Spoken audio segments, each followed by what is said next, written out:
knowledgeable speaker's presentation. We also like to hear what you expect and what you're excited for in today's webinar. Please let us know in the chat or in the comments. Thank you.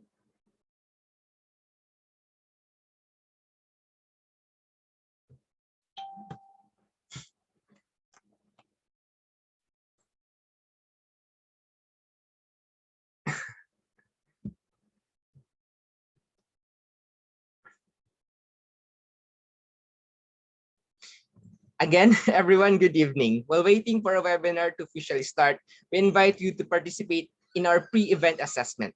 Please check the chat section below wherein you'll see a link, tineural.com/Klimanomiks diagnostic test. This link will redirect you to a fun-filled quiz wherein it will challenge your knowledge about our topic for today, wherein later you'll learn if you got the correct answers by listening to our wonderful and knowledgeable speaker's presentation. We also like to hear what you expect and what you're excited for in today's webinar. Please let us know in the chat or in the comments. Thank you.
Hello, everyone. Please check the chat section below and you'll see a link to neural.com/Klimanomiks diagnostic test. This link will redirect you to a fun-filled quiz where it will challenge your knowledge about our topic for today with prizes. So answer it right now for amazing prizes.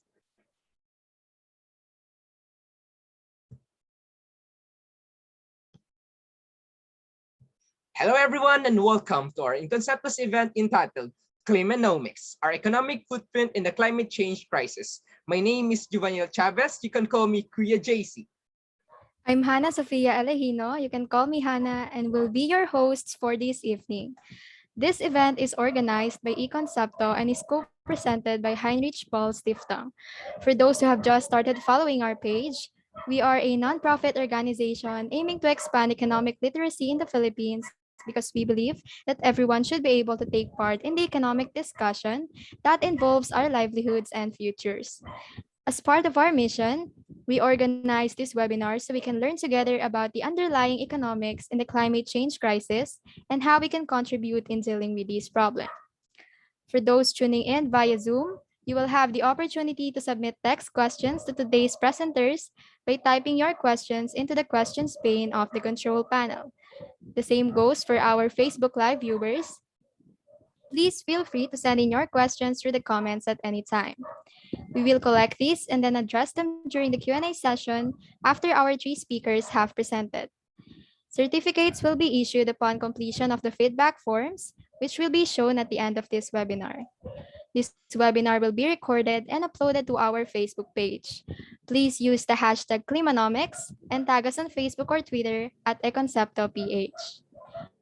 We would also like to thank our partners for today's event: UP Visayas Economicus, PUP Economics Research Society, Sanbeda Economic Society, and University of San Carlos Carolinian Economic Society.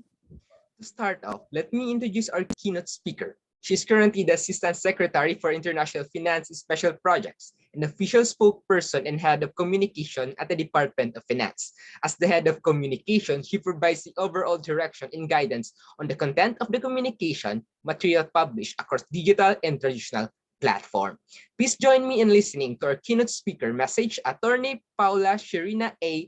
Alvarez.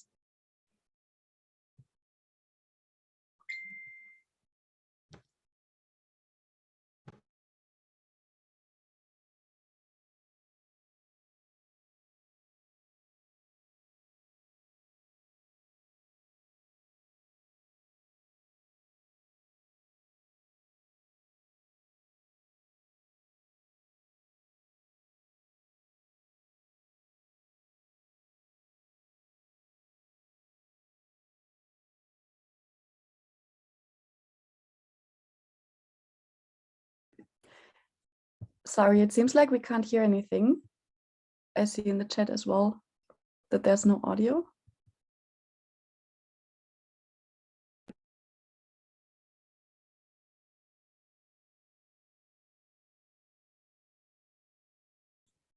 Thank you, Ms. Berstrangs. We'll resolve this.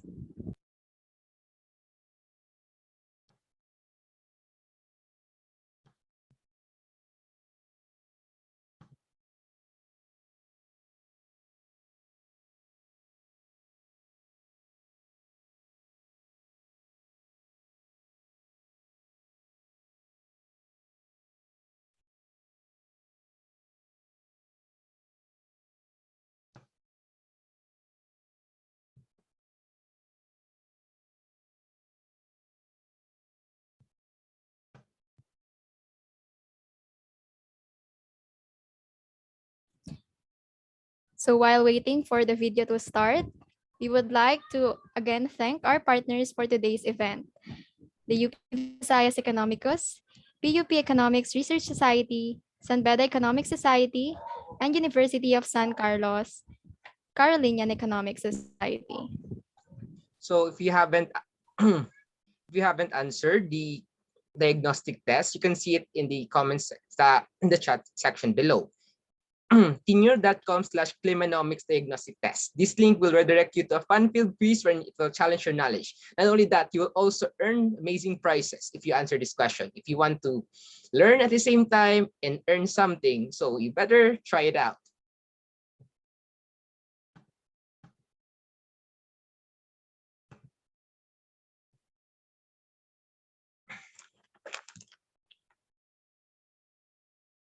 No, Uriel, it's not graded. It's actually a quiz wherein it will challenge you and give you an appreciation for the course that in the webinar today. So don't you worry.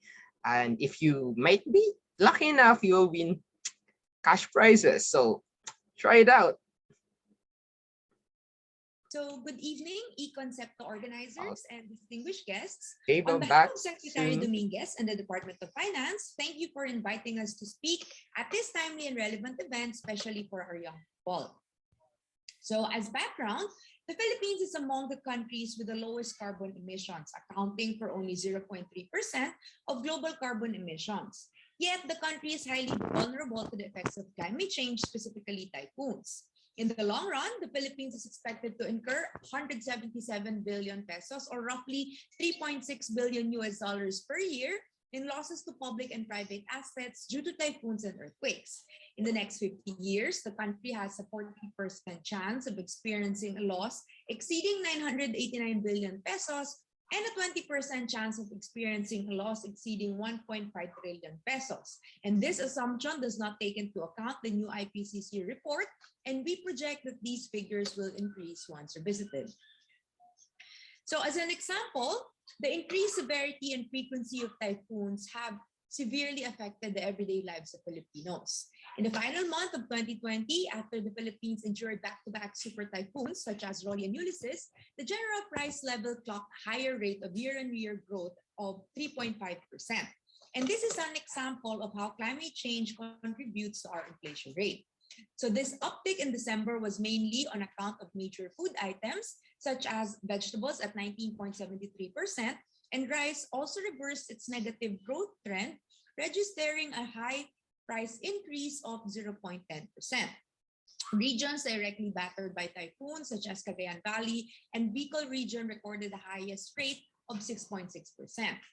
Also, according to the DepEd's Disaster Risk Reduction and Management Service, typhoons Rolly and Ulysses, which swept through the country in November 2020, incurred 10.4 billion worth of damages to school infrastructure.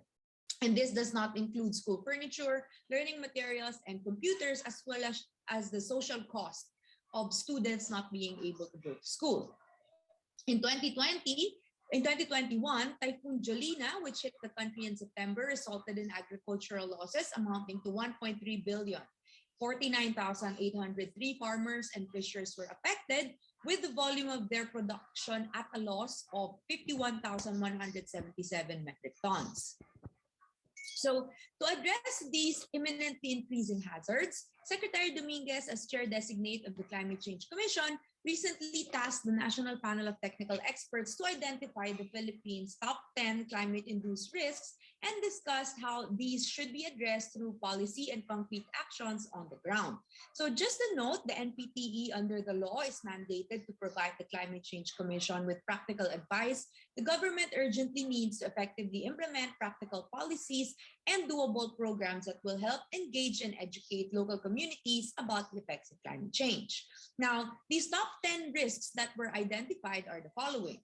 We have the sea level rise, coastal erosion, flooding, increasing frequency and severity of tropical cyclones, extreme drought, temperature increase and rising urban heat index, extreme rainfall, climate-induced diseases, wind patterns, and biodiversity loss. Overall, the threats of changing climate, environmental landscapes, and consumption patterns aggravate the country's long-standing developmental challenges. Hence, huge financial requirements for investments is needed to be mobilized to address climate change and disaster risks. So what is the government doing? So the Philippine government has developed a holistic adaptation and mitigation policy package to achieve a balance in the implementation of sustainable climate change actions in the pursuit of the country's economic growth and development potential. The National Framework Strategy on Climate Change, or the NFSCC framework, which envisions a climate risk resilient Philippines with healthy, safe, prosperous, and self-reliant communities and thriving and productive ecosystems, paved the way for the formulation of the Climate Change Action Plan, or NCCAP. So the NCCAP outlined the Philippines' agenda for adaptation and mitigation for 2011 to 2028. So given this, our vulnerability not only highlights the need to adapt to the changing climate, but also pushes us to be a world leader in the mitigation of carbon emissions and waste pollution. So in April 2021, the Philippines, through the Climate Change Commission, has submitted the country's first nationally determined contribution in collaboration with various stakeholders. So our first NDC commits to a projected greenhouse gas emission reduction and avoidance of 75%, of which 2.71 is unconditional and 72.29 is conditional, representing the country's ambition for greenhouse gas mitigation for the period of 2020 to 2030 for the sectors of agriculture, waste, industry, transport, and energy. So the said commitment is referenced against a projected business as usual cumulative economy-wide emission of 3,340.3 metric tons of CO2 for the same period. So again, our conditional commitment means that we will need international support in financing technology transfer, capacity building in order to fulfill our NDC. Again, we wanted to highlight in the international community that we only account for 0.3% of global greenhouse gas emissions. However, we bear the brunt of the damages that it incurs. So this is why we need international support. Okay, so The government aims to mainstream climate and sustainable finance in all possible ways through policy harmonization. So in support of this, we are exerting efforts in mobilizing financing and mainstreaming climate in the financial system. This is mainly for green projects through the following initiatives. First is the establishment of the Interagency Technical Working Group or Sustainable Finance, which we call the Green Force. And this is an interagency technical working group that aims to harmonize policies and projects across all government agencies. So an example of the byproduct is the Sustainable Finance Roadmap, as well as the guiding principles. So the Sustainable Finance Roadmap will help investors and members of the business community better understand what could be financed through sustainable or green finance. And this is one of the ways that we aim to mainstream climate within the financial sector. So second is, you see it in your screen, is Sustainable Finance Roadmap, Guiding Principles, and we also have the Green Climate Fund and People Survival Fund. So the Green Climate Fund is an international fund which member states of the UNFCCC as well as non-government organizations can access through concept notes and policy proposals.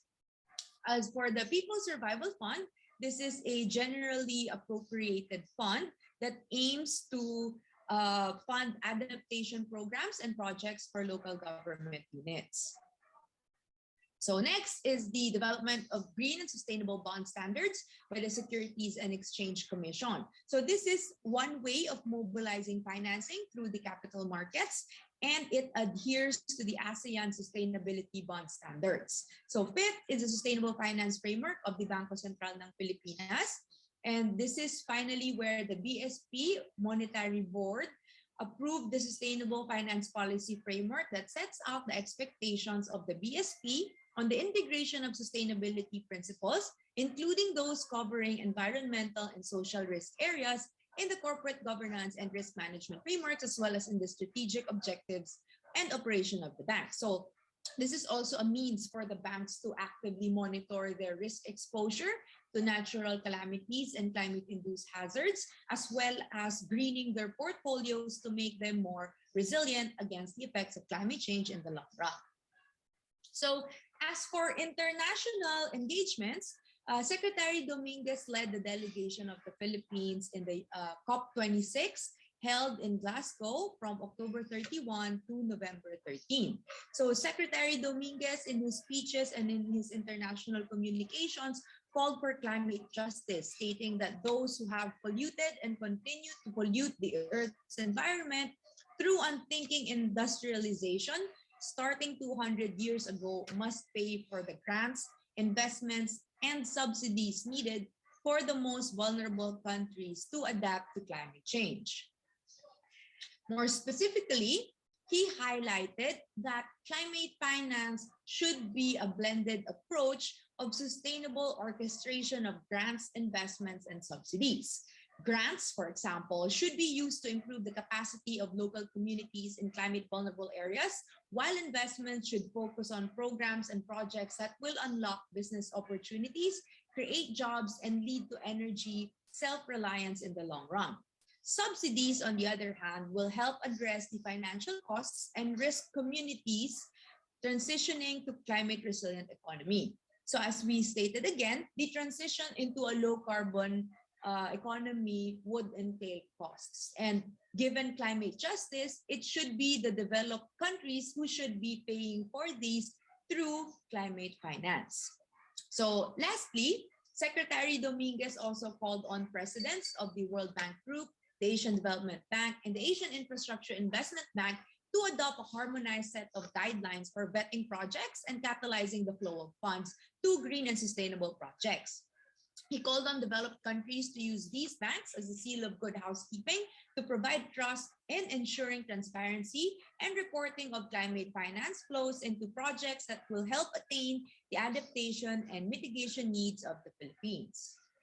So during COP26 as well, the Philippines and Indonesia, with the support of the Asian Development Bank, jointly launched the Energy Transition Mechanism Facility, which is a public-private finance vehicle. And this will aim to reduce coal-fired power generation through accelerated plant retirement and boost the growth of renewable energy in an equitable, scalable, and market-based manner. So the ETM facility will be piloted in Mindanao, and it will be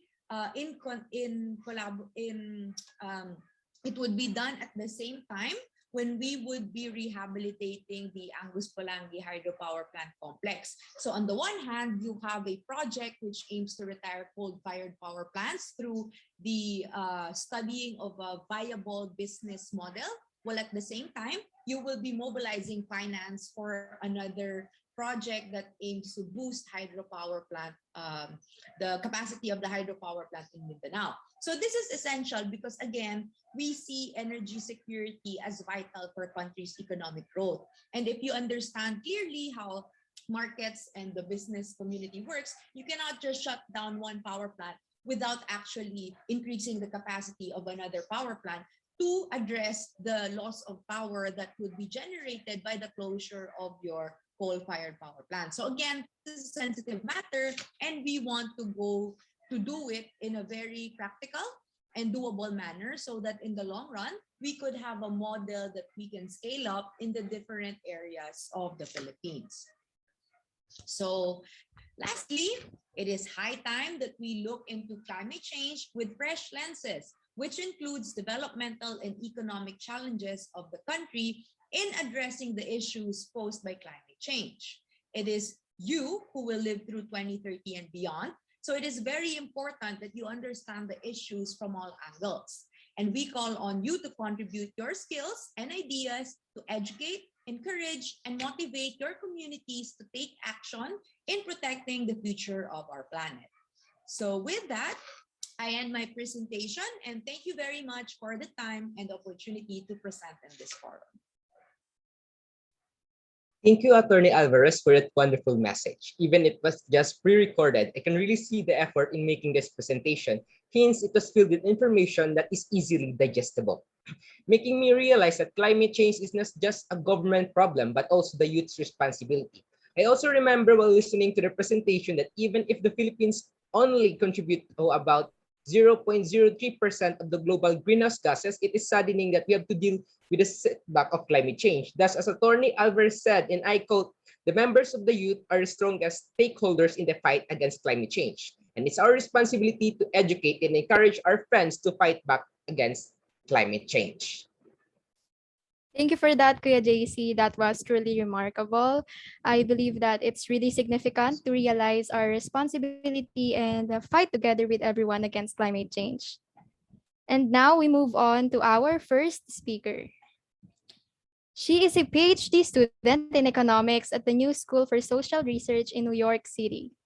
Having priorly studied economics and philosophy in Maastricht, London, and Vienna, her current research focuses on both philosophy of economics and ecological economics, linking social and ecological perspectives, especially around questions on labor.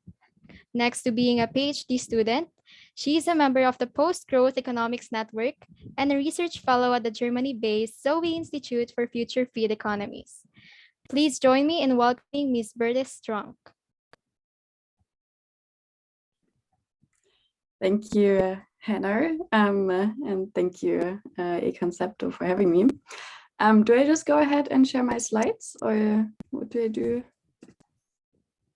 Yes, go ahead, Ms. Berthe. Go ahead. You can share your slide. Good. Stop presentation. Okay.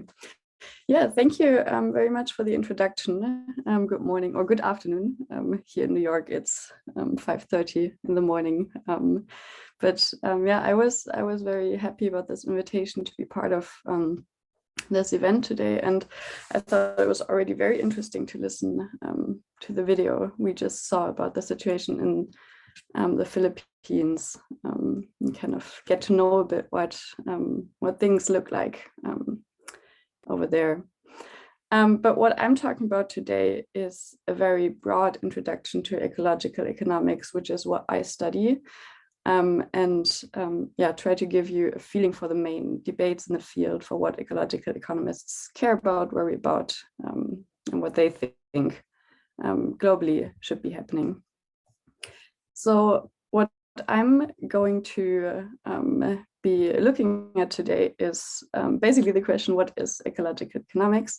But I do that via the following questions. How do ecological economists think about the climate crisis? What are its core critiques of mainstream environmental solutions? And what are some alternative proposals? So I'll start with looking at the link between economic growth and environmental goals, because ecological economists really think that we should rethink the role that economic growth plays in our economies and in our lives. And then I'll introduce ecological economics as a distinct growth critical school of thought that's different from, for example, environmental economics, which is not as growth critical and which says we can solve the problem within the parameters of the current system. And lastly, I'll mention some ecological econ in action for you to further read up on if you're interested in that. So let's start with really the relation between economic growth and the environment according to ecological economists. And I will focus really on the climate crisis here in the context of this talk, even though there are, of course, a host of other environmental crises that we need to also pay attention to if we really want to have an all-encompassing view on the environment. But if we look at the climate crisis, how might we frame what is going on here if we think about economic growth and we think about climate effects? And the point that that ecological economists make is that there are all these different steps as climate science tells us, that make a link between economic activity and climate change in the end, via economic activity leading to CO2 emissions leading to increased atmospheric CO2 concentration, this increased concentration leading to climate change or global warming, and the global warming then leading to certain effects. And none of these relationships are simple and linear. So we can say a lot of each of them. But I just want to focus especially on this first link today between economic activity and CO2 emissions, and just say a very few couple of words on these other links. And I think with this, it's very important that it's not a really straightforward question to think about how economic activity relates to the CO2 emissions, because we can think of this from various perspectives. This question, where do our emissions come from? We can have a sectoral view, historical view, class-based view, etc. And especially the last two of these three examples are really relevant for ecological economists. So to start with the historical view, and this is also something that has been mentioned in the presentation just before, right? If we just look at carbon emissions from a year-by-year perspective, so annual territorial CO2 emissions in 2015, for example, we see that China comes up in the very top. This is a paper from Jason Hickel, one of the scholars in the ecological economics field.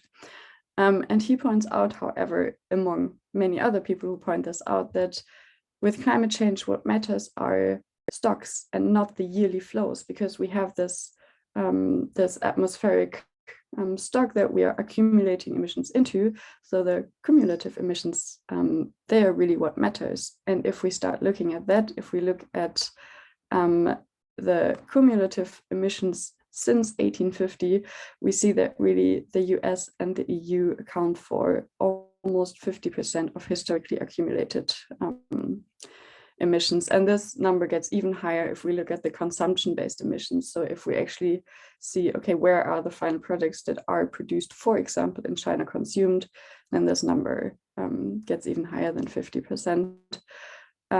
And yeah, this basically is something that I think is really relevant to ecological economists in the framing of climate change, that there is a historical responsibility of the rich industrialized nations to really step up and recognize the responsibility that they have. But it's not just the historical view, it's also a class-based view. This, for example, is from the emissions gap report in 2020, where it shows that the global average per capita consumption target by 2030, if we want to stay in the limit of 1.5 degree, with a certain probability, is 2.1 tons of CO2. You see that in the left graph. And the bottom 50% income earners globally are below that, whereas the top 1% are hugely overstepping this boundary, just as do the top 10% income earner and the middle 40% income earner. And this is another nice paper that tells a similar story by Oswald et al., who look at the inequality in energy footprint between different income groups. And they show just some examples. All of these consumption categories tell the same story, but if we look at food, for example, we see that the top 10% share accounts for 32% of the energy footprint, and the bottom 10% share just 2.5%. And it's even more drastic in other categories, such as transport, for example. And this is really to show that the global rich, both in terms of classes in any countries, but also in terms of the globally industrialized rich nations, are really responsible for the climate change that we are experiencing already. To just say a couple of words on these other relations, the link between the emissions and the atmospheric concentration is just notable that there are several sinks. There's also the ocean and land sinks. The atmosphere is only one of them. But the parts per million that we are already seeing, we have increased from around 350 to around 416, and we already are at a 1 degree increase in temperatures compared to pre-industrial times. And scientists have calculated these carbon budgets, where there's also a lot to say about them. But if we look at just one budget that says, okay, we want to make sure that we have a 66% probability of staying below the 1.5 limit, then that leaves us 12 years. And a 66% probability, you might already say, is not really nice odds if this is about human survival. There's also things to be said about the link between the atmospheric CO2 concentration and climate change, namely that this is also not a linear relation. There are feedback effects, there are tipping points that really make matters so much more complicated. And we can't just think about global warming as this nice development where it just gets incrementally warmer and warmer and warmer, and maybe we can just adapt to it. But what happens is there really are radical regime changes, shifts from one state of a climate system into another. And this is what it makes really so dangerous to think about.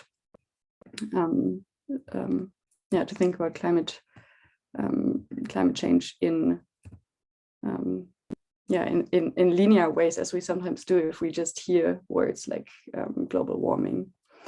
And then the effects, of course, are very drastic for humans, but also for non-human entities in this world. And I found this very interesting, especially in the first presentation where this point was made, I think, very forcefully, right, that the Philippines are not responsible for a lot of emissions, but they are the ones really at the forefront of facing the climate effects of facing typhoons, facing the rising sea levels, the floodings, the droughts, etc. And because of this, ecological economists really start with the basic assumption that we are facing a social crisis, that we are facing a matter of injustice. So basically, in the beginning, we heard that climate change is disproportionately caused by the global rich and historically by Western countries. We also heard that lower classes and global South countries are disproportionately affected. So this is why Brandt and Wissen, two Austrian scholars in this ecological economics field, they speak of an imperial mode of living. They say that people in the global north and also the upper class in the global south live at the expense of people elsewhere. And this also includes future generations and non-human beings. This is really the starting point of ecological economics. So you see that it's a very political starting point. It's not a technical starting point. It really says there's a matter of injustice here. And it's also a problem if we assume that simply every country in the world can follow the same development path where everyone just, kind of jumps on this train of increased consumption and production. This simply will not work under current conditions. So what are some pseudo solutions that are proposed in the mainstream environmental literature? Because there are, especially environmental economists, they say, well, we can still keep on growing everyone if we just A, decouple economic activity from emissions, and B, also kind of cut the link between the emissions and the atmospheric concentration by negative emissions technology. Just to say a couple of words on both of these, decoupling is the idea to break the link between growth and emissions, and is a core idea behind sustainable development and green growth, for example. The important point here is that we really need absolute decoupling rather than just relative decoupling, and this is really not happening. So to show the difference between relative and absolute decoupling, this car we could probably produce today a lot more sustainably than 40 years ago. So there is a relative decoupling going on, but the problem, of course, is that we are not building these cars, but we're building these cars. So the growth is basically what often eats up or offsets the successes we have in increasing efficiency in production, so that in absolute terms, if we just keep on growing more, we might not really end up decoupling, but we actually need decoupling, absolute decoupling for the break between economic activity and emissions to entirely be cut off. And also, if we look at the literature, at the empirical literature, Hickel and Kallis, the ecological economists, did that. They say it doesn't look too good. There's no empirical evidence that absolute decoupling from resource use can be achieved on a global scale against the background of continued economic growth. And also, absolute decoupling from carbon emissions is highly unlikely to be achieved at a rate rapid enough, even under optimistic policy conditions. And this doesn't say at all that we shouldn't put a lot of effort into efficiency increases and try to decouple as much as possible. It's just saying that decoupling is a lot more difficult if we just keep on growing all the time. It's a lot easier to decarbonize the economy if we actually have a stable, or even in some parts, at least in very carbon intensive parts, shrinking economy. And also the link between the emissions and the atmospheric concentration. This is a hot topic these days in environmental policy, where the idea is that we make better use of natural sinks, but also that we create technological sinks, the direct air capturing. And there are problems with both of these. The problems around the BECS have been discussed also in mainstream environmental circles for years, but the IPCC scenarios that we see, most of them really do still rely on some sort of negative emission technology. And this is potentially very problematic because our technologies are just not there yet, so to say. There's a really interesting paper by Malm and Carton that I recommend you to look into, called Seize the Means of Carbon Removal. And they say that this technological direct air capturing could be limited but useful if it is used in the service of the public rather than private profit, and also if it's used to decrease current levels of CO2 concentration in the atmosphere rather than offsetting future ones, and thus using it to justify the upholding of a certain current economic system. So it's a problem if the direct air capturing protects old branches of accumulation and sprouting new ones, the carbon economy, rather than using it just to clean up the mess that we're already in. And also energy and financial demands are simply too high if emissions remain high. So basically, ecological economists would say, okay, these two solutions don't really work, at least not in a system that keeps on growing. So maybe we should think about what we do with economic activity. It doesn't really mean that we should get rid of all economic growth, obviously. It just means that we really have to rethink what kind of growth we want to see and how we want to organize our economic systems around the question of economic growth. Note also that even if decoupling and negative emissions were effective in the relevant time frame, climate change would only be one planetary boundary among 9 boundaries. And we still have a lot of other problems, such as biodiversity, that are not addressed at all if we're just looking at emissions. We really fundamentally, according to ecological economists, need to rethink our way of life and how we are doing and thinking economics and basic provisioning. So anti-ecological economics, just to give you some background around it, the emergence of ecological economics goes back to the growing concern about the limits to growth in the late 1960s and the early 1970s. There are some pioneers such as Kapp, Georgescu Rögen, Dali, Bolding, and there was in the 18th, 19th a certain institutionalization process within academia of like the Ecological Economics Journal, for example, is the core journal, and founding societies, etc. And it's important to make this distinction between environmental and ecological economics. So environmental economics appeared in the US in the 1960s as a subdiscipline of mainstream neoclassical economics. It says that environmental challenges are externalities that should be priced in, whereas ecological economics emerged as a critique to environmental economics, and it really sees nature as the tap and sink of production and argues that externalities are actually not external, that's not how we should think about them, but inherently tied to the economic system. And rather than seeing pricing mechanisms and the further economization and commodification of nature as the solution, it seeks for an integration of ecology, ethics, etc., and stresses the intrinsic value of nature. So just to really zoom in where environmental and ecological economists differ, for environmental economists, the environmental problems are issues of market failure. Whereas for ecological economics, cost shifting is actually not really a market failure, but a pervasive feature of market activity under capitalism, where businesses try to increase their profits by shifting their costs to others or to society as a whole, when and if they can. And this also includes what we see, of course, what is happening now on a global scale, shifting the costs to future generations. So externalities are basically cost-shifting successes. This is exactly what under capitalism systemically makes sense to do. And in fact, capitalism structurally relies on such exteriors to be exploited.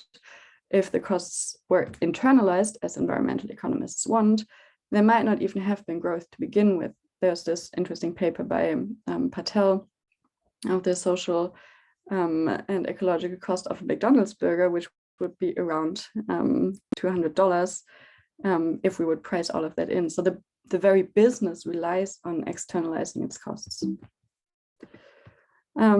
So basically, the idea of ecological economists is that something has to change, either by design, ideally, or by disaster, because economic systems will fall apart under very strong climate effects. And this is where post-growth and degrowth ideas enter. I will make this very short, the rest, because I'm running out of time, but we can pick up this discussion later in the discussion part as well. But the idea is that for ecological economists, steady state economies was really an idea that was present from the beginning, where it's defined as constant stocks of physical wealth and a constant population, each maintained at some chosen desirable level. And then, for example, Georgescu Rögen even pushed this further and said that it doesn't have to be steady. There should actually be declining levels of economic activity in certain fields, which does not mean that there can be no economic growth anywhere. There's often a misunderstanding about this. It doesn't mean degrowth across the board.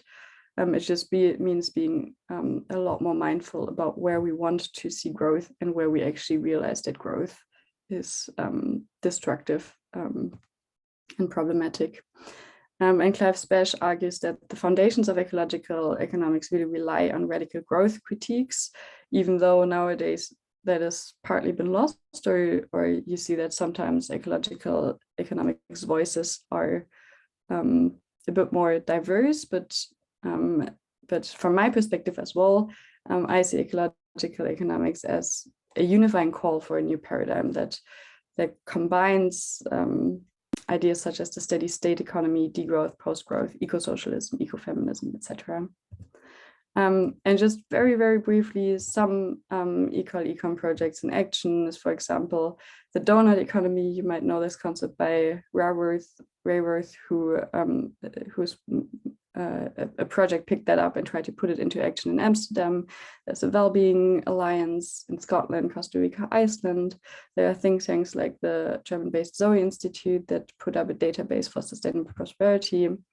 And there's a lot of bottom-up action.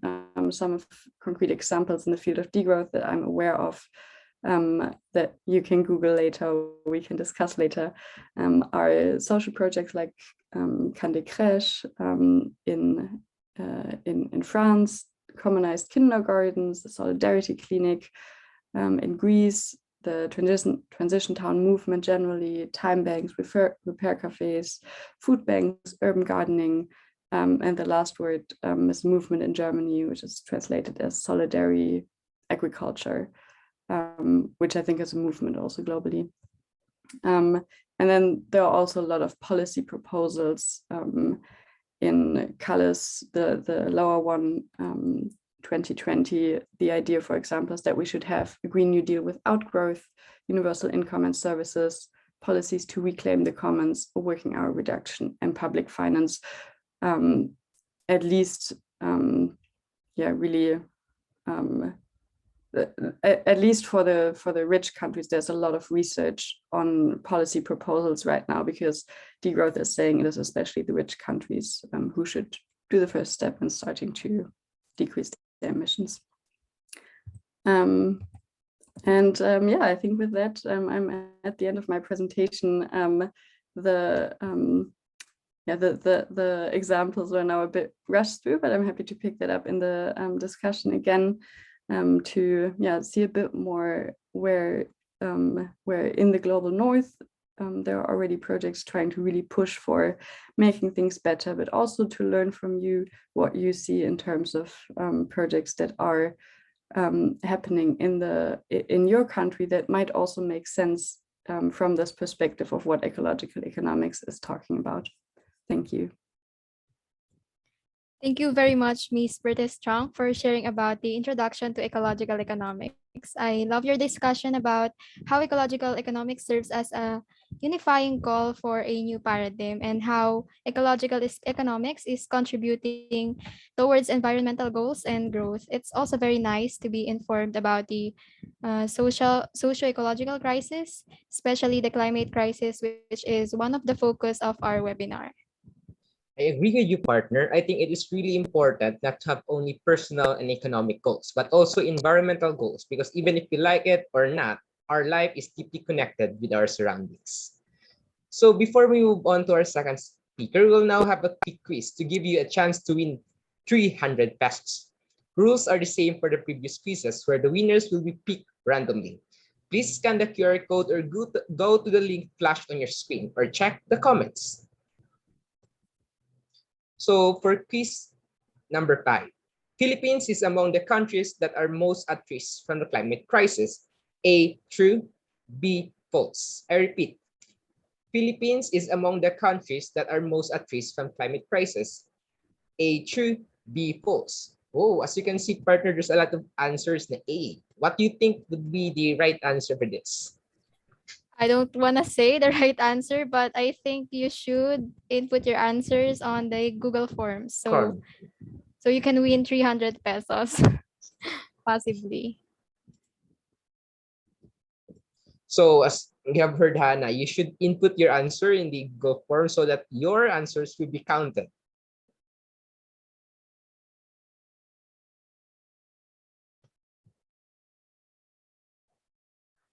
So time's up. Now that we are done with the quiz, let us move on to our second speaker. A second speaker is a professor in economics at the University of the Philippines, Visayas. She holds a PhD in agriculture economics, specializing in natural resources economics, and environmental science from University of the Philippines, Los Baños. She's also done public service engagement that include consultancies and partnership on natural resources economic assessment, climate change adaptation in aquaculture, and climate and disaster risk assessment. Furthermore, she served as the Vice Chancellor for the Academic Affairs of UP Visayas from 2017 to 2020 and was recently appointed as one of the members of the National Panel of Technical Experts on Climate Change. Let us all welcome our second speaker, Dr. Gay Di Fiesta, by giving her a warm virtual of applause. Hello, Okay. good evening, Hello, everyone. ma'am. Hi, let me share my screen. Okay. So, can you see it? Kita ba Um, siya? Not yet. You cannot Not see yet. anything. Yes. Dali, wait.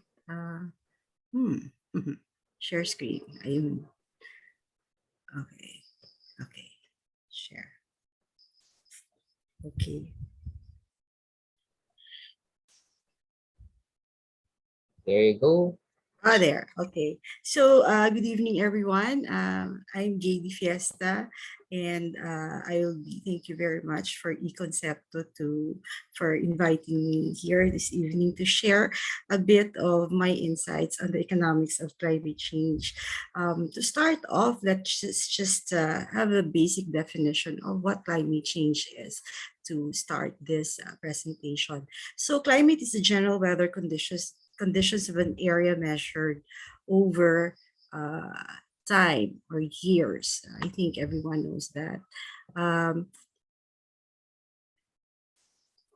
Over many years. Sorry. So climate differs from your local weather as it is the long-term pattern in weather conditions or average long-term pattern in weather conditions. So while local weather, for example, may change, let's say on a daily basis, tomorrow baka malamig, ngayon mainit. So that's the difference between local weather and climate. And climate change is significant variation of average weather conditions. So we describe climate as warmer, wetter, or drier over several decades or more. So which means that it's a this refers to longer term trends in weather patterns. So that's the basic definition of climate change. What causes climate change? You've seen earlier the presentation of Ms. Chang about the emissions. Climate change is naturally occurring, but recent climate changes can be attributed to greenhouse gas emissions of human activities. So what we generate in the things that we do every day, our daily activities generate greenhouse gas emissions, and the tremendous increase in greenhouse gases in the atmosphere in the recent decades shows that largely the current climate change that we are experiencing is and will be experiencing is largely anthropogenic. So for example, carbon dioxide increased by 46% since pre-industrial times. So here we have two graphs of this on the left, your total annual CO2 emissions by the world from 1751 to 2018. And then on the other side, you have annual global temperature change. As you can see, the greenhouse gas emissions, which is responsible for global warming, largely responsible for global warming, has skyrocketed just in the recent decades, around 50 to 70 years before in the recent decades now. And when you associate that with annual global temperature change, you will see that the global warming is also within that period, coincided within that period. So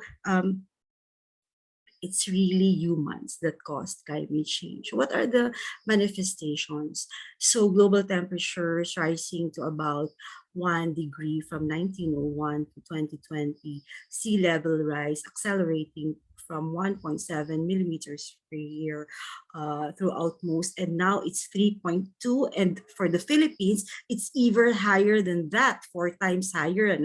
Glaciers are shrinking, sea ice area in the Arctic is in the summer is also shrinking, and of course carbon dioxide increasing by 25% since 1958 and by 40% since the Industrial Revolution.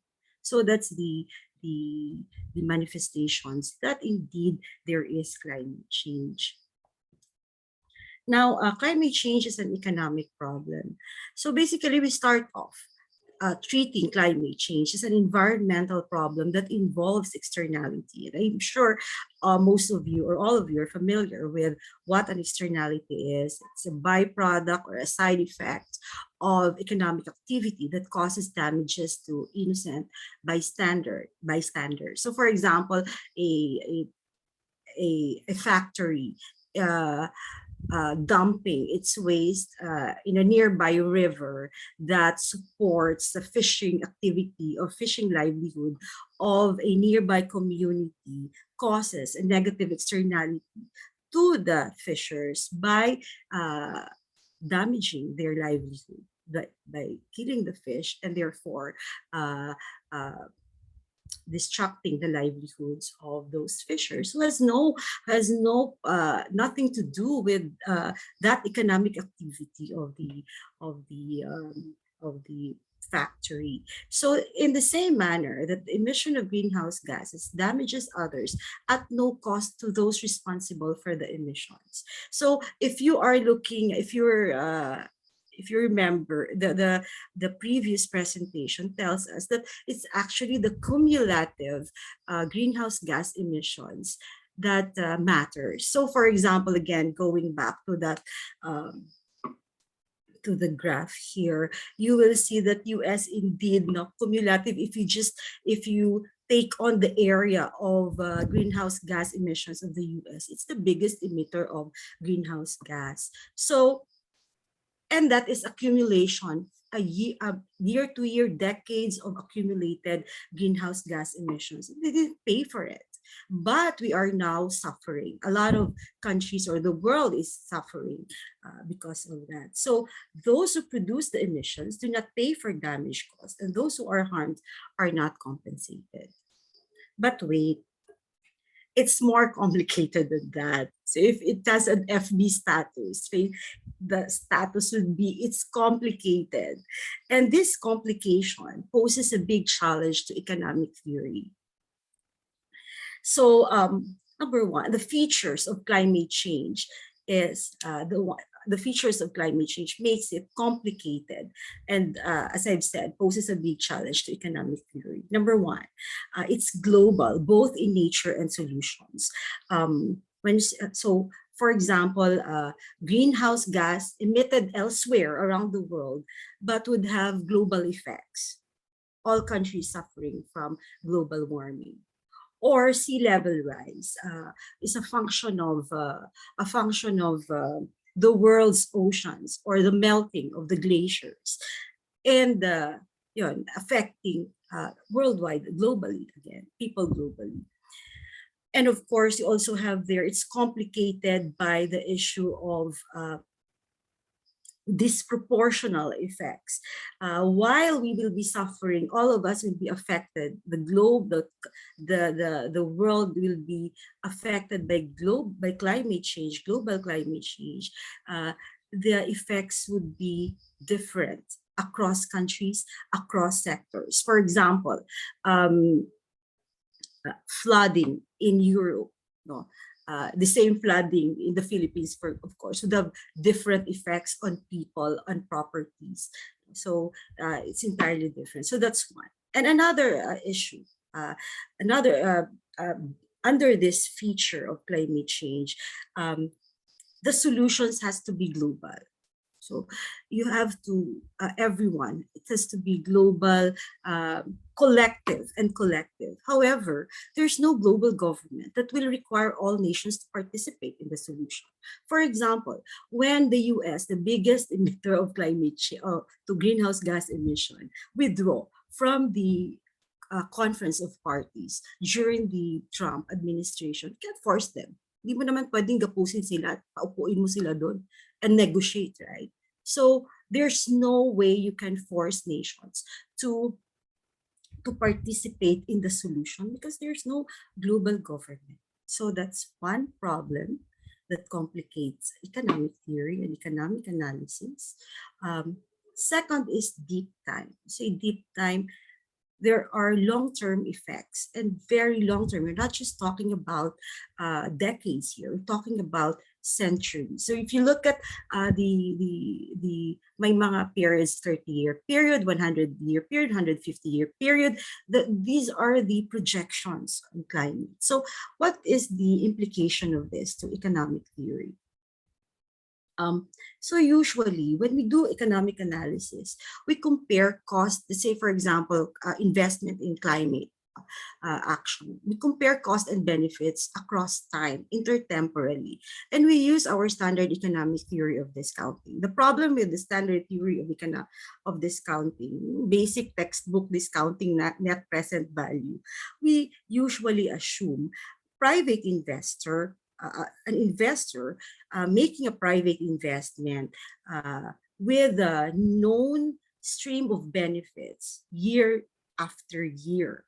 And then, of course, the basis for that is, of course, we know the assumption is the assumption, basis for that is the assumption of known future market outcomes. So you know your future benefits and costs, you know your discount rate.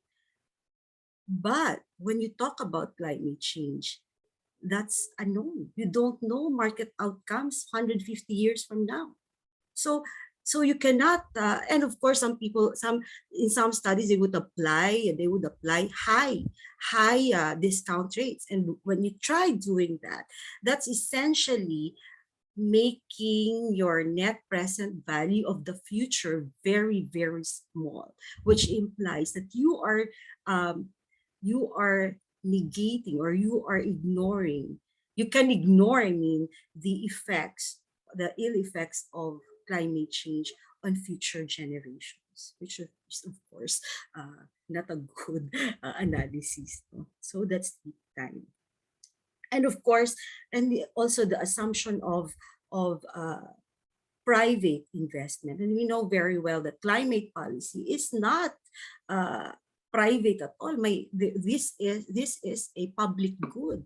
Climate policy is a public good. For example, if the convention of parties will really strive to reduce greenhouse gas emissions and maintain the 1.5 and achieve the 1.5 increase in temperature, that would benefit everyone, including those who did not participate.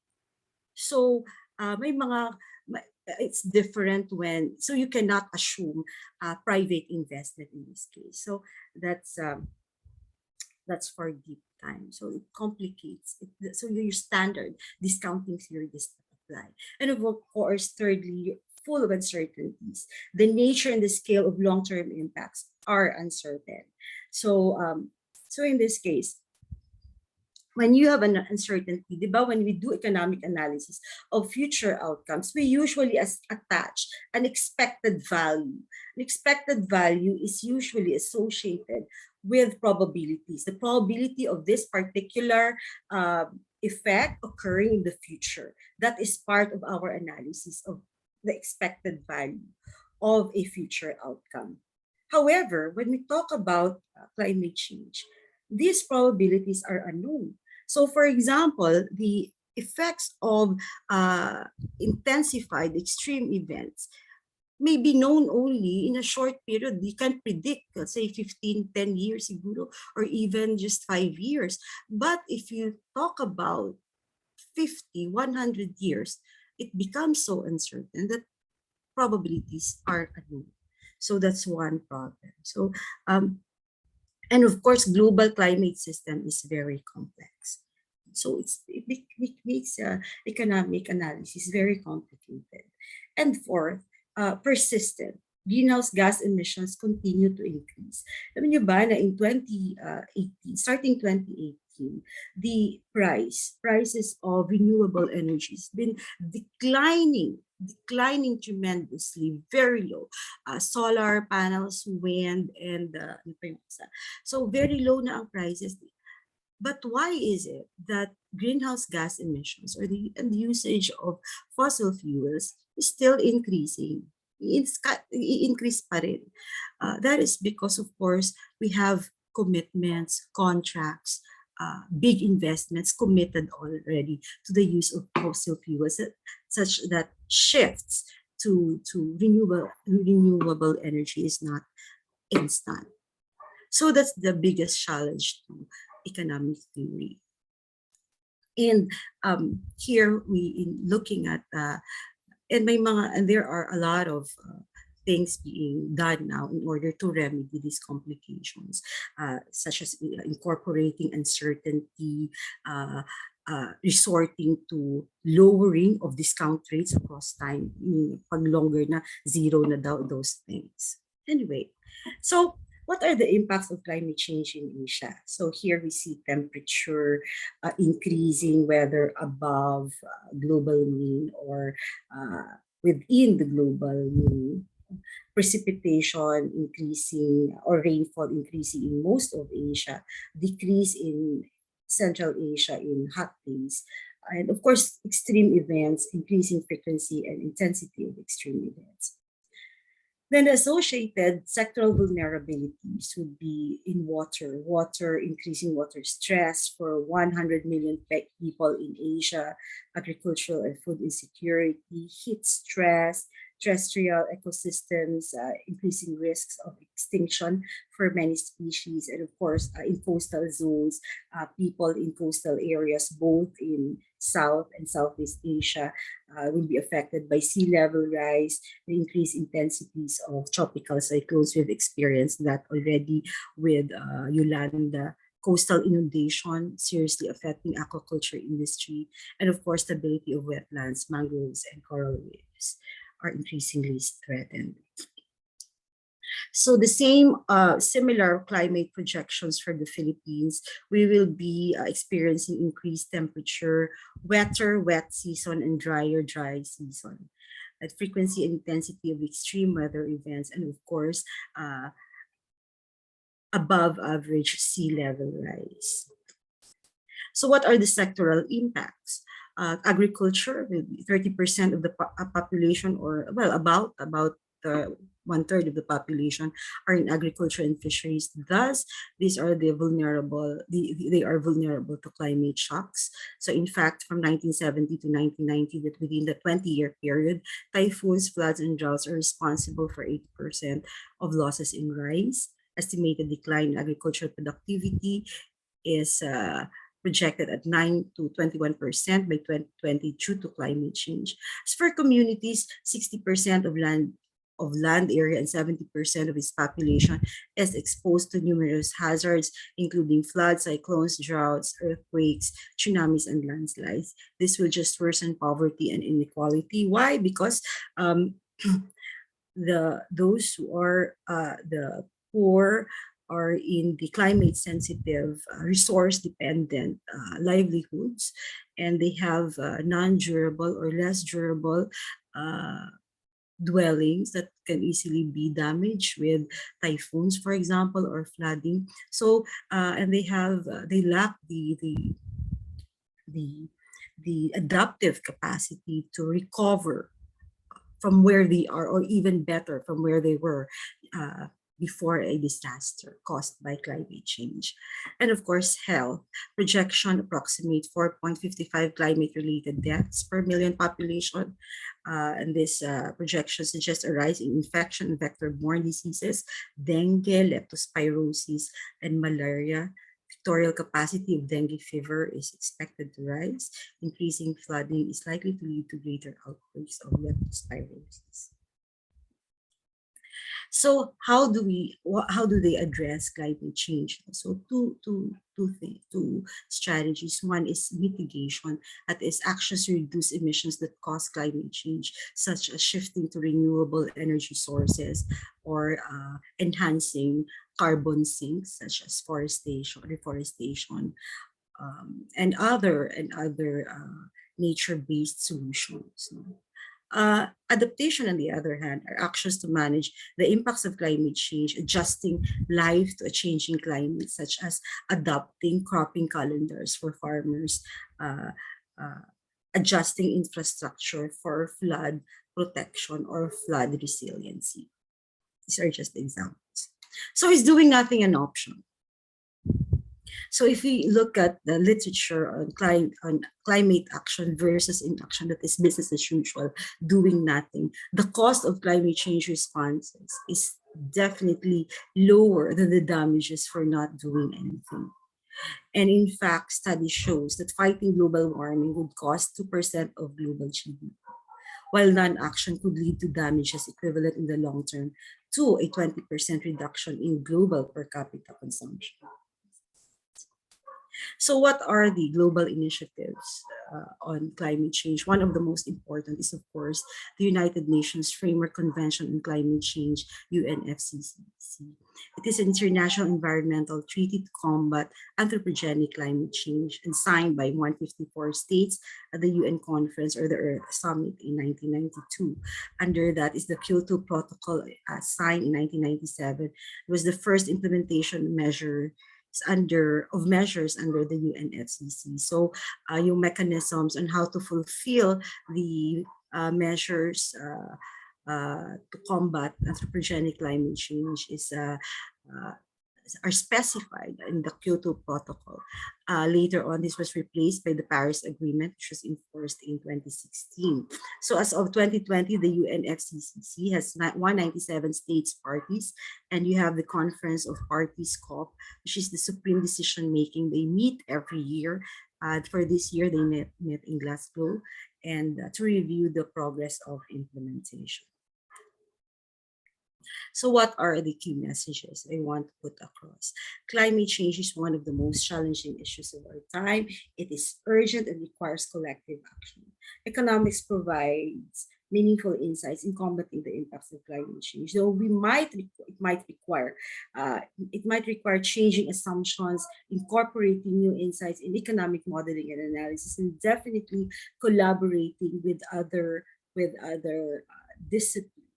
Because as I have mentioned, I think early in one of my slides, climate change is a wicked problem. It is only by chance and requires transdisciplinary solutions. Economics does not have the sole answer for this. And lastly, doing nothing is an option. It's not an option. Thank you very much for your attention.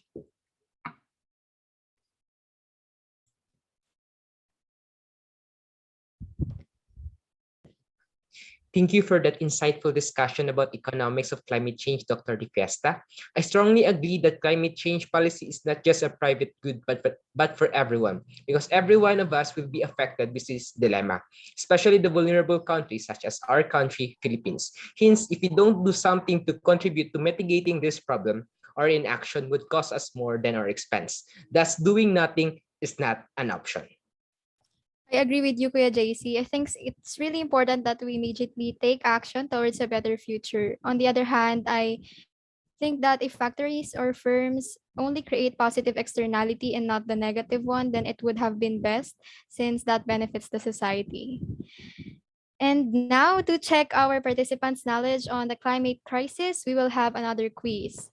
Please scan the QR code that is flashed on your screen or go to the link to have a chance to win amazing cash prizes. So just a reminder that the winner will be picked randomly. So is the quiz visible?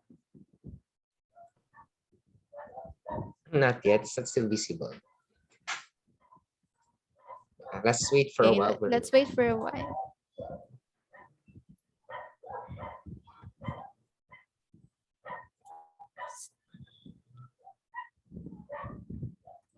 So the question is, blank of US dollars are being invested globally for climate change solutions. A millions, B billions, or C trillions. So don't forget to answer the form so you'll get to win amazing cash prizes. So if you're having trouble with the link, so you could type it out, tinurl.com/Klimanomiks quiz 6. Just type tinurl.com/Klimanomiks quiz 6 at your browsers. Thank you. So it's also available in our chat, so you could check it out so that your answer will be counted. Thank you. So I think the time is up. And now, let me introduce our last but not the least speaker for this webinar. She is the manager of the Philippine branch of the Climate Reality Project with a current roster of more than 1,700 climate reality leaders nationwide.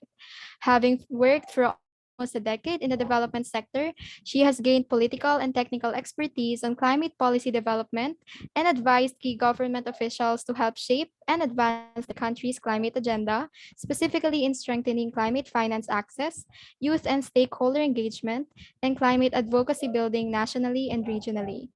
She also serves as a support program fellow of climate vulnerable countries. Let us all welcome Ms. Nazreen Camille Castro. Thank you, Hannah. Magandang gabi sa inyo lahat, especially to our climate reality leaders who are online listening. Okay. So, can you see my screen? Yes, you can see it Yes. clear, Okay. ma'am.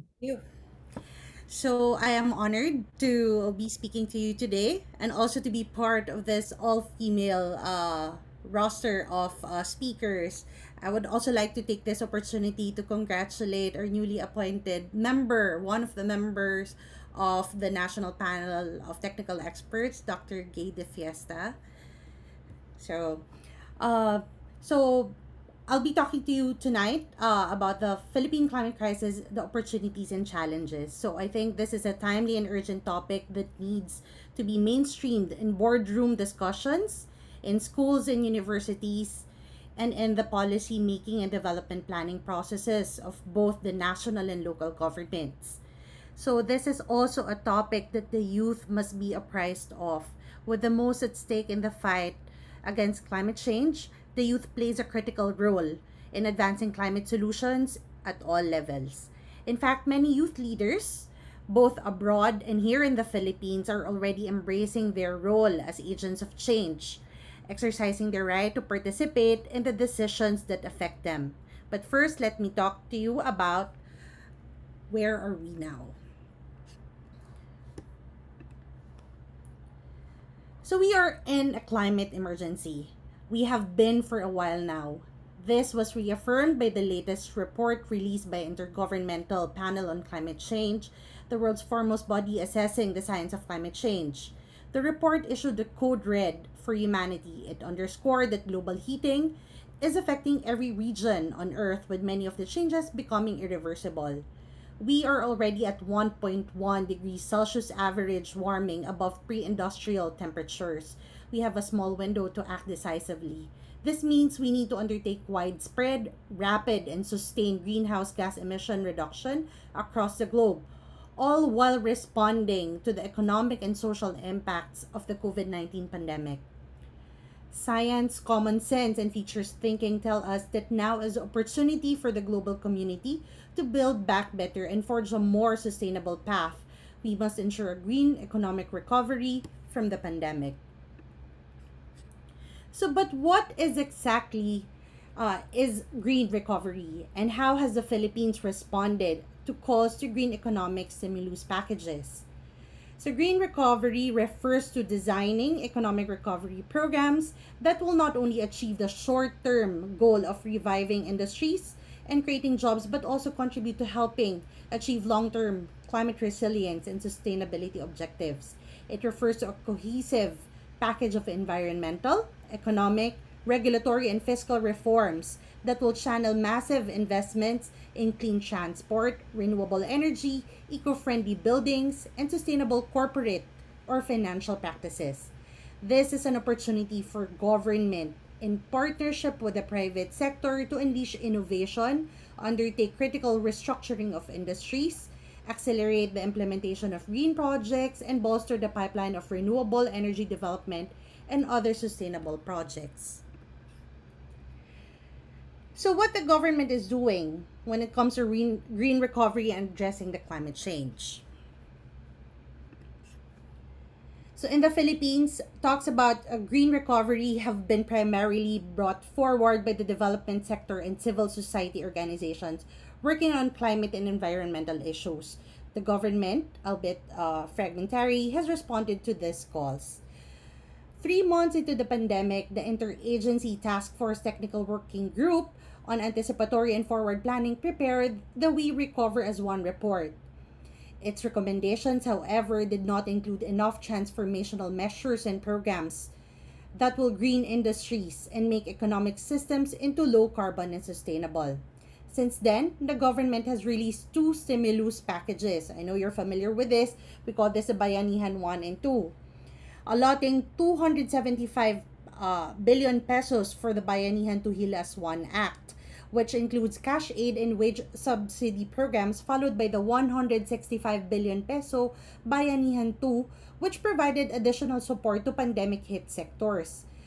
It allotted 1.1 billion pesos to build bike lanes in metropolitan areas. Under the budget, 800 million pesos will be used to construct over 338 kilometers of bike lanes in Metro Manila, while 150 million pesos will fund the planned 140 kilometers of bike lanes in Metro Cebu. This is a move that is welcomed by advocates who have long been calling for fairer, safer, more inclusive, and sustainable mobility infrastructure in the country. As we know, we saw cycling in a different light during the pandemic because it has been the primary mode of transport of our frontliners.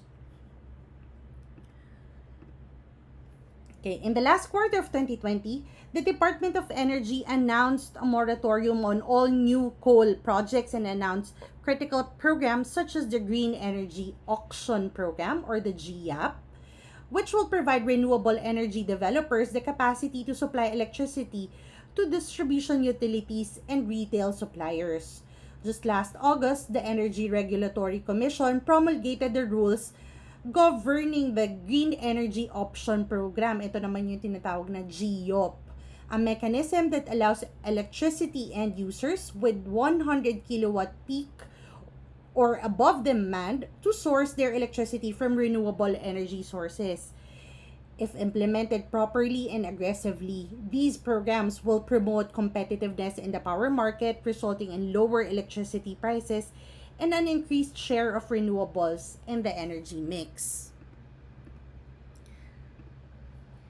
Another groundbreaking policy released amid the pandemic is the Bangko Sentral ng Pilipinas Sustainability Finance Framework, which directs all banks and financial institutions to fully incorporate environmental, social, and governance and sustainability principles into their corporate strategy, risk management, and bank operations. This means that all financial institutions are now required to safeguard their operations from evolving material hazards of physical, climate, and energy transition risks.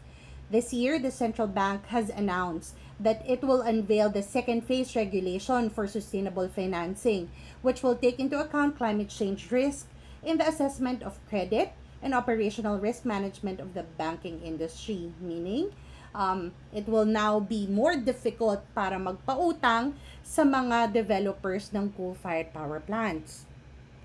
And combined with the moratorium that no new coal-fired power plants will be built, this will also accelerate our position to transition faster to renewable energy.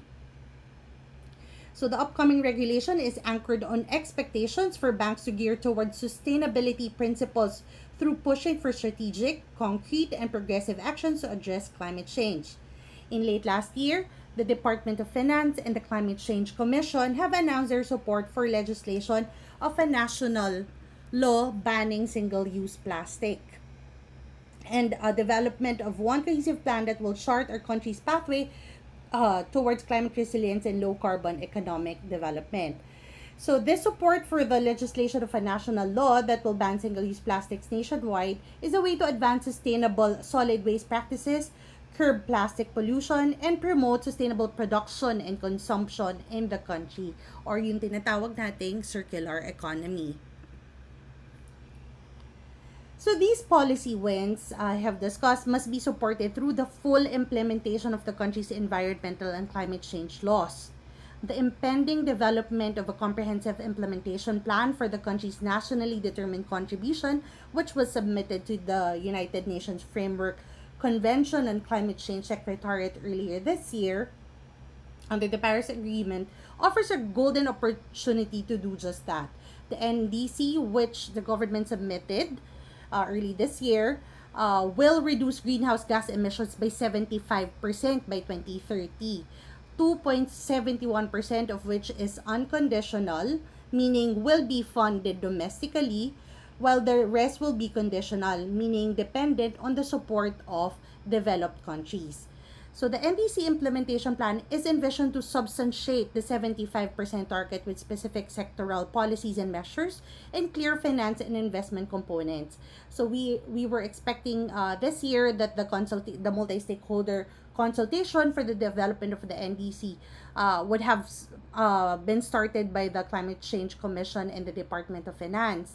So in this multi-stakeholder, everyone is called to partake, to be part of the dialogue, to contribute kung ano yung mga specific policies and measures that would really meet our 75% target. It should be a roadmap for modernizing and greening our energy, agriculture, waste, industry, and transport services. In developing this plan, the national government must engage both the private business sector and civil society. These sectors have initiatives, expertise, and resources to make the NDC implementation plan inclusive, equitable, and truly sustainable. Aside from ensuring a whole of nation approach, another critical factor in the development of the NDC implementation plan is ensuring that it will be science based and evidence backed. This means that the development of the plan must be anchored on the most updated climate science, risk assessment, market analysis, and reports. So with this gigantic work ahead for climate action and green pandemic recovery, we need leaders who are knowledgeable or at least open to tackling climate and environmental issues. We need leaders who value science and insights from experts and the people on the ground. We need leaders who understand economic development without economic development without regard to the environment and the most vulnerable sectors of the society, including indigenous peoples communities, is not real development. Whoever will be elected in next year's election will face the climate crisis and a protracted pandemic. The kind of leadership that they will exemplify will dictate the kind of planet that you, especially the youth, will be left behind. Our vote, therefore, in the next year's election should be a vote for climate and the environment. First, let us vote for candidates who understand that the need for clean energy transition in the country is predicated not just on climate change mitigation, but also on the opportunity it presents to deliver more affordable power to the Filipino people. For those who are not familiar with the status of the country's power sector, let me give you a quick rundown. Electricity rates in the country are among the highest in the Southeast Asia and are considered relatively high compared to global standards. And that is because of our heavy reliance on imported fossil fuels and uncompetitive market structures that impede the rapid generation of renewable energy. Think of this, during this pandemic when energy demand is low because most of our industries are not operating at full capacity, how come Filipino people are still experiencing rotational brownouts? How come power rates fluctuate? The answer to that is coal. Our coal-fired power plants, which dominate our power sector, are not performing as they are expected. they are intermittent. Again, coal-fired power plants are intermittent. Most of them, even the new ones, continue to break down unexpectedly. Sorry. Our power sector currently relies on baseload generation provided by coal. And because we continue to rely on this outdated system, Filipino households continue to suffer from fluctuating rates and intermittent power. What we need is more flexible generation, which can be provided by renewable energy like wind and solar power. For too long, we have been told that renewable energy is expensive and unreliable. That is far from reality because renewable energy resources and technologies are becoming more and more cost competitive than fossil fuels, as sabi niya ni Dr. Gida Fiesta earlier in her presentation. So we cannot afford to add more coal to our system. We need leaders who understand that the clean transition means energy self-sufficiency, a healthier environment, and more green jobs. So second, let's vote for leaders who understand that our current car-centric approach to urban mobility is not just unsustainable but also undemocratic. Over 80% of our road spaces are dedicated to the use of private cars, despite only 12% of Filipino households being car owners. Just imagine the traffic in our urban areas. For example, in EDSA, just imagine that's only 12% of Filipinos who own cars, but nagiging mistulang parking space na ang EDSA. So we need a more sustainable mobility system with more bike lanes, walkways, green spaces, and efficient public transportation. And lastly, let's vote for leaders who understand the cross-cutting effects of plastic pollution on our communities. We need better and more effective waste management measures from the government. Moreover, we need a government that is not afraid to demand greater accountability from the private sector, especially from the producers and companies that have introduced the most plastics in the market. For decades, the Philippines has cultivated a culture and economy that thrive on retail or tingi-tingi system using single-use plastics. We need transformational leaders who can inspire a culture shift among Filipinos when it comes to their consumption practices. So in conclusion, systems thinking is critical moving forward. We must learn from the lessons that the COVID-19 pandemic has brought us, which is we cannot continue living at the expense of the environment. Only a green recovery, one that puts a premium to clean energy transition and greening of economic systems, will help us become more resilient to future pandemics and the unavoidable impacts of the climate crisis. From here on, we need a national leadership that places resilience at the center of its macroeconomic fundamental considerations. So if you ask me, what can I do to contribute? I'll tell you first and foremost, exercise your right to vote. Pick the right leader because while individual action matters, there is a great need to clamor collectively for systemic solutions to the climate problem. Of course, we must do our best within our capacity to live more sustainably. We can start by being more conscious of what we consume. We must avoid plastics, follow a more plant based diet, use more sustainable mobility options like cycling, and opt for more ethically sourced products as we can. But we must understand that not everyone has the means to live more sustainably. This is why ultimately we need to band together to demand systemic changes from our leaders and decision makers, both in the public and the private sector. Collectively, our voice is stronger. And today, there is no more powerful and relentless force than the youth in pushing for transformational changes. You, the young people, must be part of bigger conversations on challenging development norms for sustainability. You have many roles to play, from grassroots mobilizers, educators, and influencers to policymakers and project implementers. So I hope that through this conference, you will be inspired to find and take space in the climate change movement. Please feel free to reach out to us in the Climate Reality Project Philippines or just follow us via our website or social media accounts to learn more about what we do and how we can help you in your climate journey. Thank you so much. Thank you for the informative discussion, Ma'am Nasreen Castro. I do believe that a green recovery would actually be one of the best solutions, or maybe even the best, in helping us become more resilient to future challenges, especially with the effects of climate change. And now we will continue to the heart of this webinar, which is our Q&A with our panelists. So this webinar will be extended for a while for the Q&A. And again, Zoom participants can type their questions into the Q&A feature on Zoom. To start with, we would like to read the first question addressed for, wait,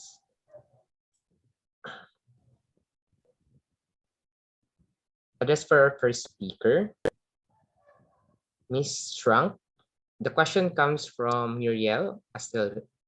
So the question is, I have a question for the previous speaker. Would you say that it is impossible these days for governments, economists, business folks, and people who are affected by the effects of climate change to reach a conclusive compromise that would ensure a sustainable future? So that would be the question, Ms. Strang. Yeah, thank you so much. I think it's a great question. I've been actually thinking about this quite a lot. Because I think my answer would depend a bit on what we mean by conclusive compromise. I think there has been a sort of tendency in the past decades, I guess, to really always look for these win-win solutions where everyone is better off, right? That's the idea behind green growth, for example, having this promise that we can have social progress and we can have environmental progress and we can have economic progress as well, where economic progress was really defined in very conventional terms of having economic growth, etc. And I think that way just doesn't really work anymore. I think we have to face the fact that the developmental model that we had so far is not working, even though it has brought a lot of things that presumably are positive, such as in the sectors of healthcare, in the sectors of basic necessities, consumption, etc. But you can also make the argument that we've actually overshot a bit, right? Like the consumption levels in Western countries, they are not just unsustainable, but also in a large part, they actually don't really increase quality of life anymore. So I think from that perspective, we can say maybe there are no win-win solutions. And I think we do have to really radically challenge certain agents in this situation. We have to challenge the fossil industry. We have to challenge those who spread misinformation about climate change. I don't want these people to be part of the win story. I don't think we have to guard every profit that is being made on climate change. So I think those people, for me, don't have to necessarily be part of a compromise, but there's also a certain sense of let's take on those industries that are very damaging. But in the sense of I think overall quality of life for the majority of people, I think it is very possible that we find compromises and that we find ways of doing policies, ways of giving space for bottom-up communities, giving space for doing things another way that actually will be good for a lot of people. I think the previous speaker talked about mobility, for example, right? Where I also think that the solutions that we have, which maybe are compromises, they are good for the majority. They will make our cities more livable. They will make us healthier if we use more bikes than cars, etc. They are, of course, not nice for the car industry because the car industry wants to guard their profit. But I think in these kind of instances, there has to be a political struggle. And I think we have to do what is right for the climate and for the majority of people. Thank you for that answer, Ms. Trunk. I guess Ms. Nasrin Castro have a follow-up for that. Yeah, I would just like to take a stab on that question as well. Just to add on what Shank shared, I think the need for the government, the private sector, and the civil society, also with the academic institutions, to work together has never been this urgent. we are in a global crisis. The House of Representatives call it the climate emergency. I think ever since the civil society groups are always in genuine collaboration and partnership with that benefit the Filipino people. When we talk about the government, the goal is to really provide democratic services again for the Filipino people. Now the question is, the business or the private sector ready to collaborate with the government and the civil society? I think right now when we talk about climate actions, maybe mitigation and adaptation, it is already making business sense. When we talk about energy transition, it's not just about complying on the goals of the Paris Agreement, but it is more so of the delivering affordable power to the Filipino people and driving energy self-sufficiency. And when we talk about climate risks and energy risks, I think now corporate directors are more conscious that coal-fired power plants are becoming stranded assets, and it's not providing them enough profits. So now with that mindset, I think the private sector, when it comes to looking at their long-term plans and goals, would be ready and would be forced to work with government and civil society organizations. Thank you for that insight, Ms. Castro. I guess Ma'am Dr. De Fiesta have a follow-up also for that Yeah, question.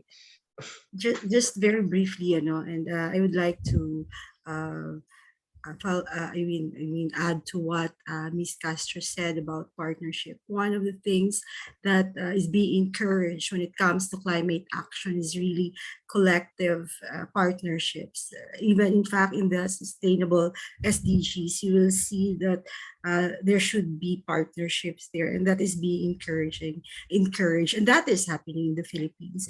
We see very well that business sectors are actually realizing that they will benefit a lot when they invest in climate action. So we have, like, for example, SMB corporations, hotels are already investing in green solutions to be able to reduce the cost of climate change for their business, because they know they will be affected, they are affected, and they will be affected in the future. So there we see in fact good partnerships, private public partnerships. And then of course we have to, but that is not just the level of partnership that we need. We have to have partnerships at different levels, from analysis, risk assessments, to climate action, actual adaptation and mitigation. So all levels, across scales, we need partnerships. And it's important that people are aware where they can help. So that's it. That's the idea. And I think I'm very positive that if people are aware of the effects, they will partner with others to curb climate change and come up with a good compromise, or we could call it compromise, whatever. Thank you. Thank you for that very insightful answer, Dr. De Fiesta. I really believe also that awareness is where the action begins, because without awareness, we won't do anything at all. So, for the second question. So here's another from an anonymous attendee. I think this is addressed to Ms. Bertha Strong. How can young economists be exposed new models such as ecological economics outside our curriculum? So I think we can give the floor to Ms. Bertha Strong. Yeah, that's a great question as well. I think it's super relevant to have new models, because as Professor De Fiesta also mentioned, right, we have really challenges to our conventional economic models if we look at climate change. So for me personally, it helped a lot to look at the Ecological Economics Journal and to make use of some of the resources that are out there. There's, for example, the Rethinking Economics website that I can post a link into the chat. And there's also the Post-Growth Economics Network. Right now, this network is very European focused, which is a pity, I think, and it would be great to also have voices from elsewhere in the world included in it. But just because it started in Europe, right now it's a mailing list mainly of European people. But there's still an open invitation for people from anywhere in the world to join this mailing list and become informed about the research that's going on and the debates that are taking place within this space. And I'm very happy to share my email address, and anyone who's interested in hearing more about where I'm learning these stuff, I'm happy to get in touch and share more about this. Thank you, Ms. Bertie Strong, for that. I guess we'll have to check the Rethinking Economics website so we can learn more about these ecological economics. Also, I think there's another question. So the question is, how can young economists be exposed to new methods such as ecological economics outside our curriculum? So any speaker could want to share about it. The question is, how can young economists be exposed to new models such as ecological economics outside our curriculum? Yeah, that was just addressed I'm by very sorry. Ms. Bertie Strong. I'm very So I sorry for think that. we can choose this question. Question. We can give this to Ms. Nasrin Castro. How can we ensure that policies like NDC implementation plan is pursued regardless of who wins in the elections? I think demanding accountability from our leaders. That's our right as Filipinos, especially for us. We're paying our taxes, so I think it wouldn't hurt to ask what is the status of our NDC implementation plan. But I think it's very important now that we have the time to really elect right leaders for next year's election. It would be best to really reassess who among the candidates have that clear path towards a low carbon and resilient Philippines, and who have that heart and commitment to really pursue a clear climate agenda for the country. So, but if someone will be elected who wouldn't be prioritizing climate change as his or her or their agenda, um, number one really is to demand. That's a role of civil society organizations. We some of us assume the role of being watchdogs, ensuring that our government stays to their commitment. So for young people who would be willing to join organizations in support of climate actions and ensuring that policies on climate are being implemented fully by the government, I think it's now high time to be part of that community. Thank you, Ma'am Castro. Yeah, I So think we that have, okay. we should vote for candidates who are transparent and trustworthy, especially who have their heart to serve the country. Not only their personal interests. So we have a question for Dr. De Fiesta. So the question is, how do you see the Earth's condition 10 to 15 years from now pertaining to the existing environmental problems that we have today? So that's the question. How do you see the Earth condition 10 to 15 years from now pertaining to the existing environmental problems that we have today? 10 to 15 years from now, depending on what we will do now. Again, should we do something? Or kasi sabi nga ni, according to Ms. Castro, it's urgent. When it comes to climate change, is urgent and we need to act now. So I think it really depends on our commitment and how we carry out this. It's actually, well, probably medyo difficult siya because it totally requires a change in lifestyle, a change in mindset, to be able to effect the changes that we want. So for example, we want to completely, kasi in order to, for they said that in order to, to achieve the 1.5 degrees na global na change in temperature, you need a very large person, almost baka 100%, tama ba, Ms. Castro? Shift to renewable energy. And that's it's a big commitment. And in fact, when the IPCC was presenting their findings for that, they have been asked repeatedly by journalists, can we do this? So, and they answered, no, they're just scientists, compile different studies. It's really up to governments. It's really up to people to do it. So my answer is, can I say it will be better 10 to 15 years from now? Definitely the climate will be changing. That's the reality. But what we do about it depends on our action now. Thank you. Thank you, Dr. De Fiesta. There's another question here.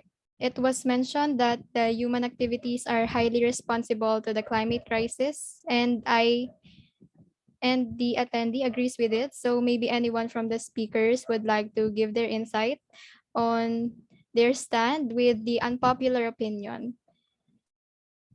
that one big solution to the climate crisis is the population. So that's the question. Shall I start responding to that? Because it says addressed to, oh no, this we cut the comment. Anyway, I'll make a comment on this because I do think this is a very problematic narrative. And I also see that someone else mentioned Malthus' theory of population above. I think if you actually look at the numbers, I mean, remember the slide that I showed about the emission by class, and then shows how much the global 1% emit, or how much of their consumption accounts for global emissions compared to the bottom 50% of population. You see that really what matters is not so much numbers of people per se, but really the footprints they have, the material, energy, carbon footprints that they have. And this narrative of depopulation, for me, that always sounds incredibly racist, because it's kind of this idea of, well, it's just those countries where there are so many people, where families are so big, they just have to start having less kids. Whereas the problem is really high consumption levels and overconsumption and overproduction levels in really rich countries, industrialized countries, and especially consumption levels of the really rich. And I think that's where we should start. At least once we've kind of tackled that issue, then we might start thinking about, okay, will we have to stabilize population levels at some point or other? But I think it's really a very problematic point to start the discussion from this population question, and we should really tackle inequality. We should tackle footprints first. How can I answer that? I agree with Ms. Trank about this. If you look at, it's not really a matter of the number of people, but the emissions or their carbon footprint. If you look at CO2 emissions per capita, you will see that China per capita, that is greenhouse gas emissions per person in a country, US as 15.52 per person, while China 7.38. Canada has 18.58.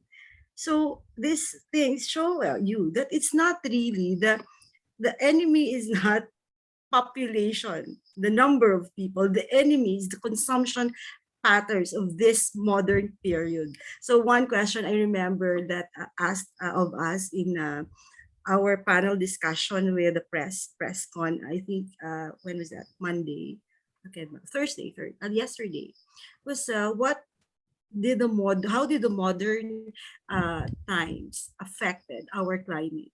The answer of one panel NPTE was simple: our consumption. That's it. Consumption pattern. So it's not much of a population number of people, but the per capita consumption.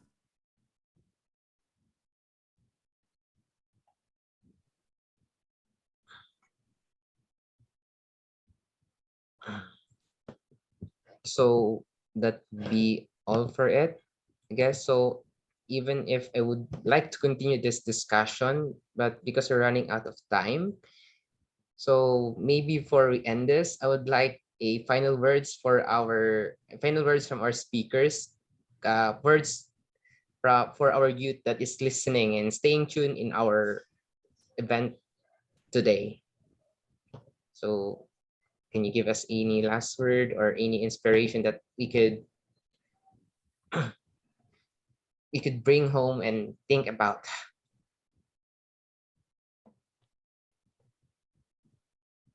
For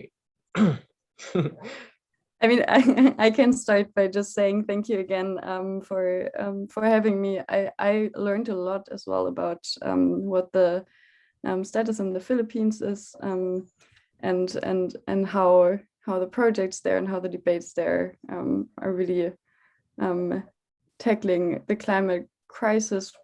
It's so heartbreaking for me to hear that the Philippines is really one example of a country that is not responsible, not the main culprit for climate change, but one of the ones that suffer most from it. And I think that's what is such a good example for me why this is such a deeply political topic, a matter of justice and injustice. And I think that's why it's so important for everyone to really not see that as some technical issue that just businesses have to fix or that just scientists have to fix, but this is really something where we have to make sure our voices are heard, where we make our voices heard in elections, on the street, with the research that we're doing, with the work that we're doing, that we're really trying to put all that we have into trying to put pressure into systemic change that will ensure that we do have a fight, we do have a chance to take on this fight against climate change.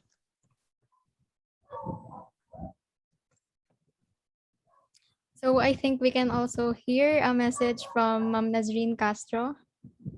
Okay, I'm thinking of three takeaways, but I think I would just have to align my message with what Shunk has started.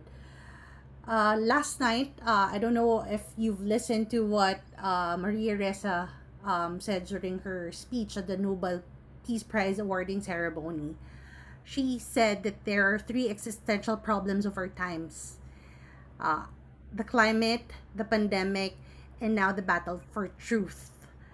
As you all know, there's so many misinformation, not only about the candidates, our history, but also on the issue of climate change. So again, we are in a global crisis, in a climate emergency, and this is the time we hope that climate change will no longer be discussed in passing during election debates, but it should be a priority. Environment and climate should be priorities as well, aligned with job creation, education, reducing poverty, and of course health. And when we talk about election, it is a vote that represents the vulnerable sector, those who cannot vote, the young people below 18 years old. So think of your younger sisters, your maybe your classmates, your friends, younger friends who cannot vote. Think of their future and cast that vote not only for the climate but also for their future. And we need leaders who would really truly champion a clear climate agenda, one that would make um, our economy prosper despite the protracted pandemic, but at the same time would make this long term even beyond their um, term in office. So, as what has been raised during the question, is the NDC plan dependent on an incumbent. I think it shouldn't be, because these kinds of plans and policies should be really moving towards beyond the term of a political leader. Thank you, Ma'am Nazreen Castro, for that very knowledgeable stance. I think we can also hear from Dr. De Fiesta. um, my advocacy really is localizing climate change action. I'm pushing for that. Even when I was interviewed, when I had several interviews during the selection for the National Panel of Technical Experts. Why localize climate action? Because climate impacts are context specific, area specific, and things are impacts are felt at the local level. In fact, in a city like Iloilo City, may experience flooding.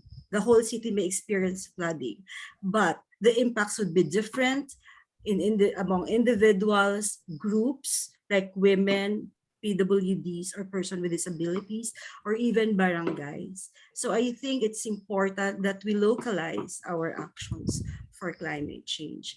And that includes, probably for young people, you can start with yourself. Think local, sa'yo, sarili mo. What's your mindset? What's your consumption pattern? How do you view things? No? Is it aligning with, ano ba yung carbon footprint mo today? Those things. No? So you start with yourself. Sabi nila, I remember we were asked to comment on this particular document on climate change action. It says about incremental climate action, mostly incremental, maliliit, pa-konti-konti, small, marginal.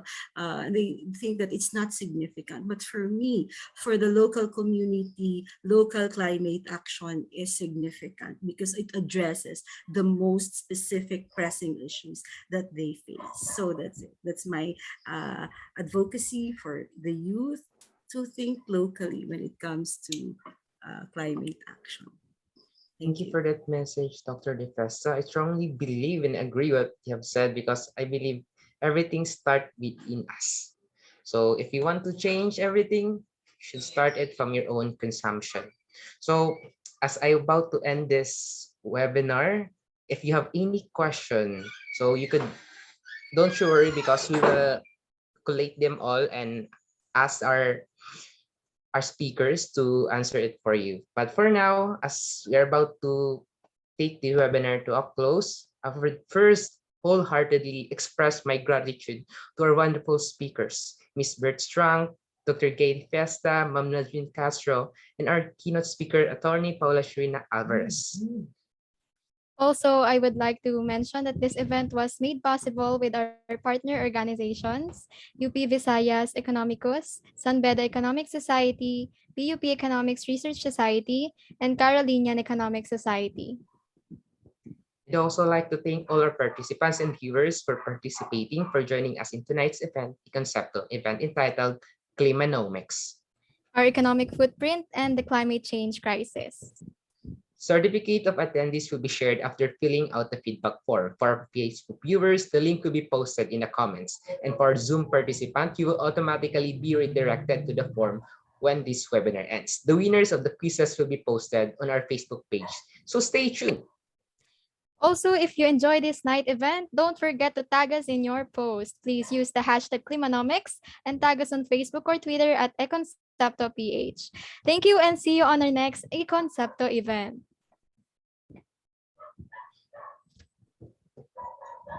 Thank you. Thank you. Goodbye. Thank you for po. coming. Thank you. Thank you very much.